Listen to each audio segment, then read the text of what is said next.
Good morning. Well, once again, technology comes through. The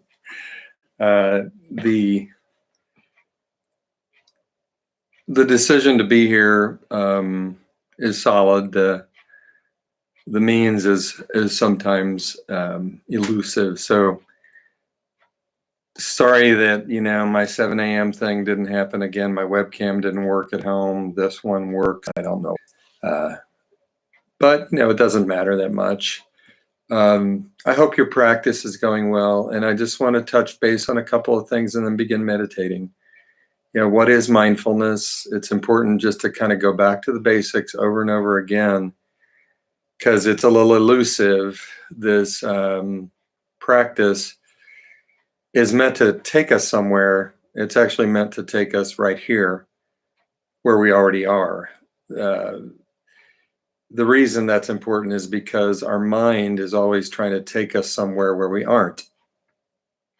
Either into the past to try to untangle something that occurred a long time ago, or even just yesterday, or even 5 minutes ago, or into the future, into events that haven't happened, facing threats that don't exist yet, negative outcomes that might or might not happen. All of that, that's just part of our human nature. It's a gift. Conceptually, we can kind of remember and live into a future. We can remember a past. And all of that does have meaning. It's not useless. It's not bad or wrong.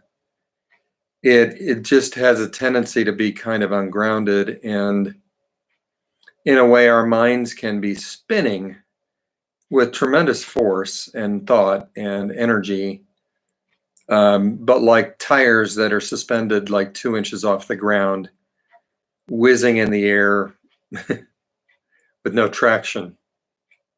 And that's what we might call worry or rumination. And in some ways, these patterns of worry and rumination are the basis of all mental health problems. Some of it's rooted in trauma, so that the energy behind my thoughts and feelings and the patterns of all that are pushed by painful experiences I've never dealt with, or that I didn't know how to deal with at the time, or didn't have the capacity to deal with at the time. So a lot of us are carrying a lot of that around. So, and that tends to, I like to think of it this way, that if I'm forecasting into the future, my brain first reaches into the past, just like an arm reaching back to throw a pass. My brain reaches into the past, and then it casts into the future everything that's there. And that's good if what's there is resolved and integrated and feels whole. But there's a tendency for us to have a lot of unwanted, unresolved, fragmented, self-incriminating, fear-based memory systems that keep forecasting more of the same difficult stuff into the future. And then we get involved in that. Sorry, sometimes I like to make faces. Anyway, so this practice is not meant to transcend all that. I mean, this is our nature. We live with it, all of us. There's nobody that really gets away from this completely. Our practice is meant to bring us here, where we are, in a way that is different than is expected, and that is more grounded. So I can only get where I want to get in life from where I am. And I can only be where I am if I practice radical, non-judgmental acceptance of this moment. Non-judgmental acceptance of self, non-judgmental acceptance of others, and of the conditions of my life, which are, Yeah, what are the conditions? Well, I'm in this massive universe. I'm this tiny speck of living material, and I have this brief life on the planet that I didn't even decide to get going, just here I am. Those are the conditions, and it's a lot to take in. So humans have forever been trying to, tell a story or have a way of understanding what this situation is that we're in. That's the source of mythology, religion, literature, songs, dances. Everything is about this state that we're in. And it's pretty intense. So, this practice, coming back to that, is, what is mindfulness? It's the practice of bringing awareness to the present moment, as completely as possible without judging my ability to do so. Because again, judgment is always a comparison of who I am with who I should be. And who I should be is always damaged by the past and threatened by the future. So, the practice of present moment awareness without judging my ability, means that I practice present moment awareness.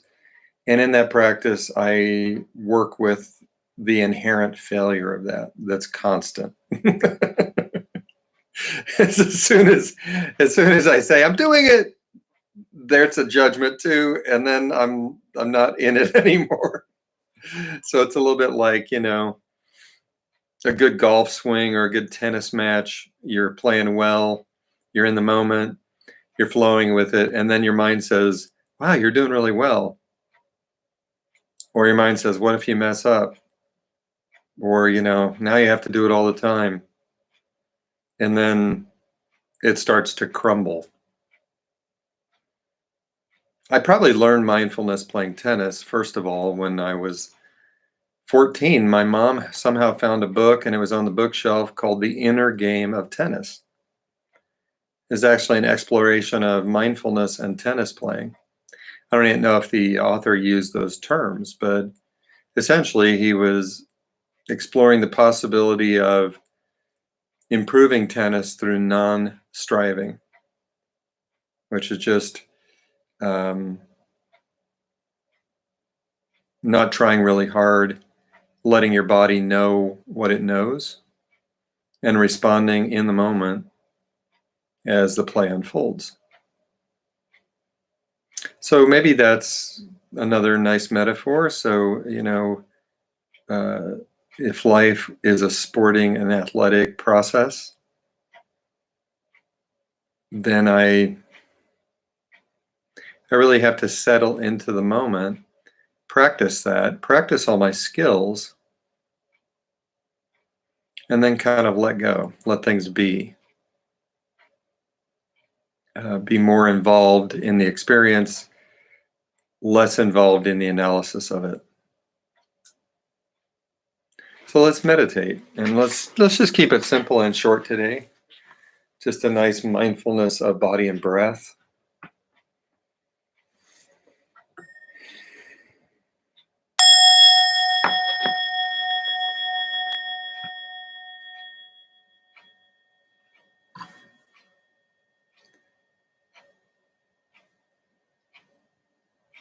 So gathering the intention that's needed for this moment, the intention to simply connect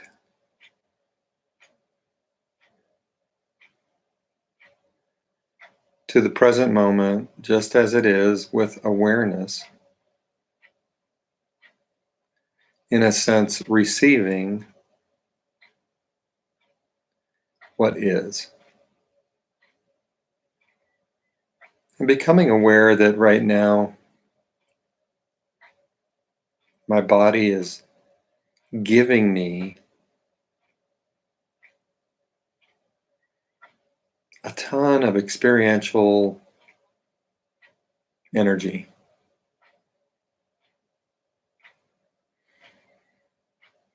So noticing is the key practice here. So noticing how you're sitting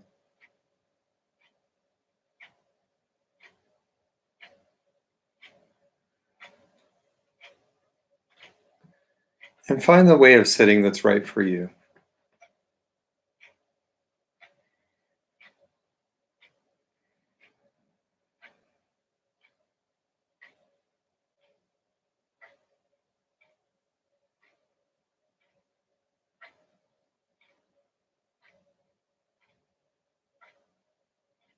And then noticing what you can see even if your eyes are closed.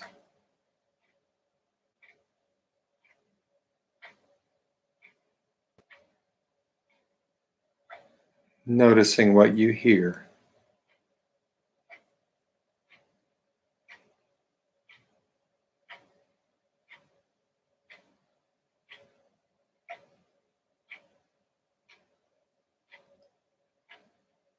Noticing the sensations coming to you from all over your body on the surface of your skin, and even sensations inside the body.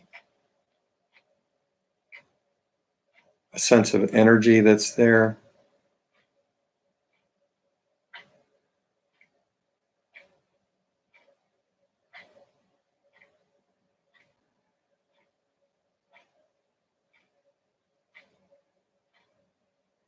I'm somewhere between my night's sleep and my morning awakeness.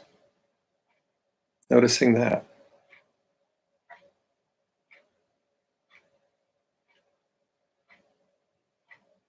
And noticing what you smell or sense in your nostrils.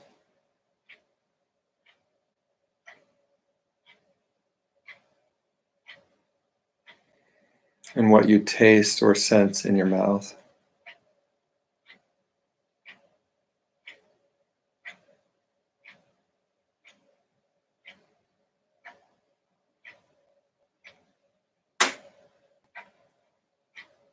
And then seeing if it's possible to return to what you smell or sense in your nostrils and notice the breath coming in and out of your nose.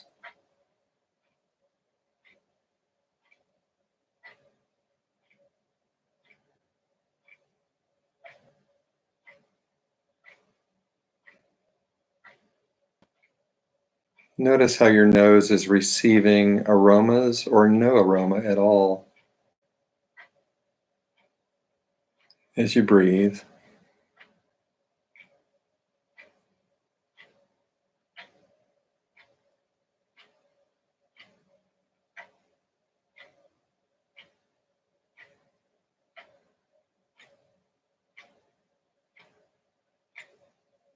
And then noticing the breath as a whole.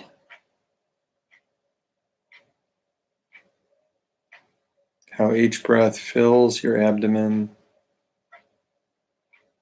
and is emptied out of your abdomen. And staying with that for a few moments.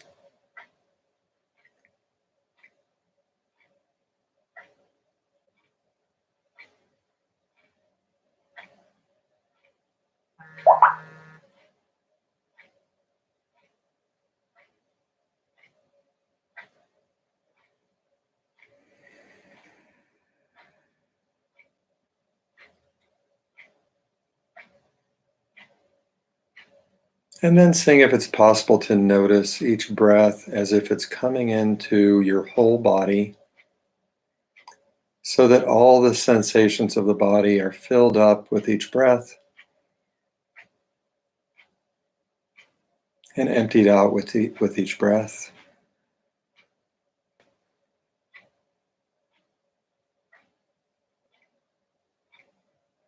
And you know what to do if thoughts pull you away. Just come back to the body and the breath.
Coming back to the body and breath as often as is needed. And if you wish, for this last bit of time, it may help to count your breaths so that on each in-breath you count breathing in 1, breathing out 1, and going up to whatever number you reach at the end of this meditation.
And in this meditation, you may have encountered a great gift of being grounded and settled into the present moment,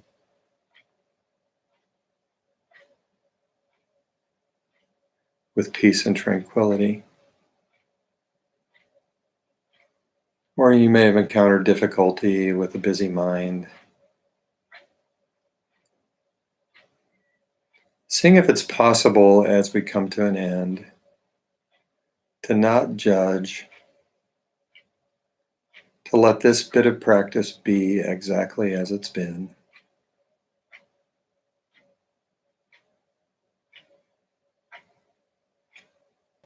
Knowing that you'll be back here again to strengthen your contact with the present moment, which is always, always here.